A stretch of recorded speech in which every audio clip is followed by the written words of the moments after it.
Welcome back again to Brayla's channel. Para po sa lahat ng naghihintay pa rin ang kanilang payout schedule, ay nagbabalik po tayong muli para sa panibagong payout updates ng inyong social pension para sa second quarter ng taong ito. Kung saan at kailan ang nasabing payout ay yan po ang ating ibabahagi ngayon, but before po tayo mag-start sa ating topic, kung bago ka pa lang sa aking channel, please do kindly subscribe, like, and share na din sa ating mga kaibigan, kaanak o kapwa po nating pensioners, at please do share na din sa ating mga social media accounts para mas marami pa ang makaalam. With no further ado, let's begin na po sa ating topic. The latest news. To all qualified seniors beneficiaries. Baka isa ka na sa makakatanggap. Social Pension 3,000 pesos payout schedule updates for second quarter, as per schedule from June 21 hanggang June 30 of year 2025. Saan kaya ang mga ito? Ang buong detalye alamin. Narito pong muli ang latest updates ng ating social pension payout para sa lahat ng naghihintay pa rin ng kanilang payout. Simulan po natin sa probinsya ng Bayombong Nueva Vizcaya. Ang lahat ng beneficiaries ay makakatanggap ng para sa second quarter ng taon amounting to 3,000 pesos. Nakaschedule na po ang inyong payout this June 24, kabilang dito ang Barangay Ipilcuneg, Masok, Kasat, Kabuan, Lator North at Lator South, Luyang, Bonfal West, Bonfat Proper at ang Barangay Bonfal East na gaganapin sa bawat barangay hall.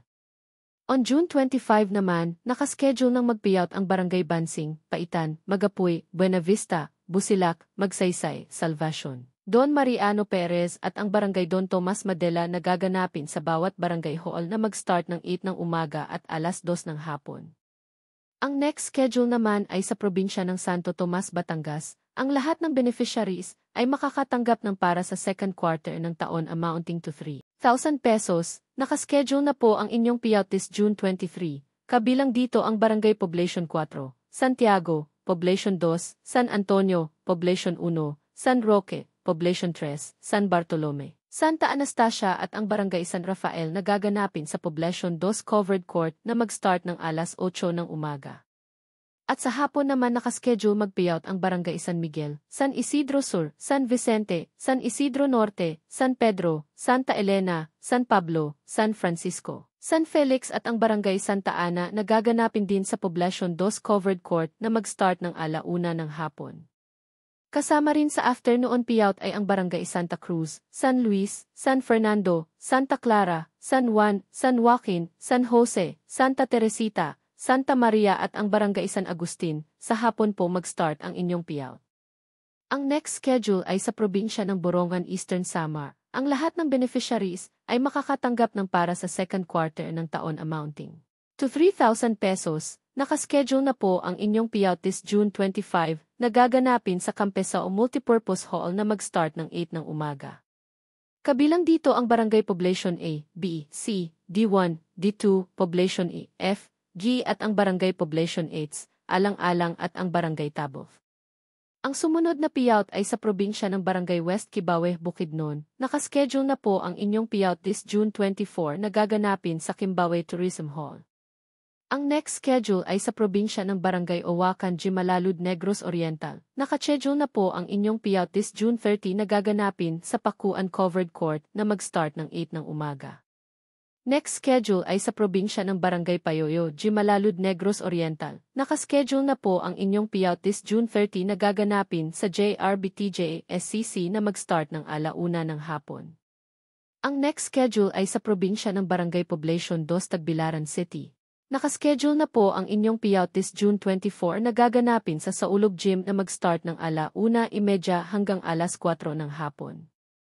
Ang sumunod na payout ay sa probinsya ng Barangay Small Kapatagan, Isabela, Basilan. Nakaschedule na po ang inyong payout this June 25 na gaganapin sa inyong Multipurpose Hall Grande na mag-start ng 8 ng umaga.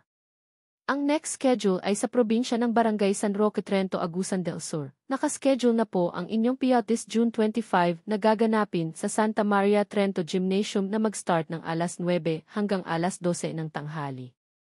Ang sumunod ay sa probinsya ng Barangay Ilagitas, Malaybalay, Bukidnon. Nakaschedule na po ang inyong payout this June 23 na gaganapin sa Barangay Aglayan Covered Court na mag-start ng 8 ng umaga. Ang next schedule ay sa probinsya ng Barangay Violeta, Malaybalay, Bukidnon. Nakaschedule na po ang inyong payout this June 25 na gaganapin sa Barangay Manago. Covered court na mag-start ng 8 ng umaga. Ang next schedule ay sa probinsya ng Barangay Kabangahan, Malaybalay, Bukidnon. Nakaschedule na po ang inyong payout this June 23 na gaganapin sa Barangay Aglayan Covered Court na mag-start ng 8 ng umaga. At ang panghuling payout schedule ay sa probinsya ng Barangay Tuna, Cardona, Rizal. Nakaschedule na po ang inyong payout this June 25 na gaganapin sa Tuna Covered Court na mag-start ng 8 to 9:30 ng umaga. Sa mga may katanungan o hinaing sa kanilang social pension at iba pang benepisyo, ay maaari po kayong makipag-ugnayan sa inyong mga barangay o OSCA office para sa agarang kasagutan.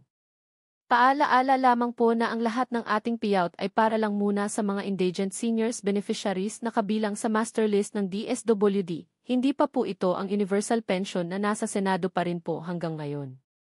We're still waiting pa rin po sa mga bagong updates ng inyong universal pension at ito po ay agad po nating ibabahagi sa inyo.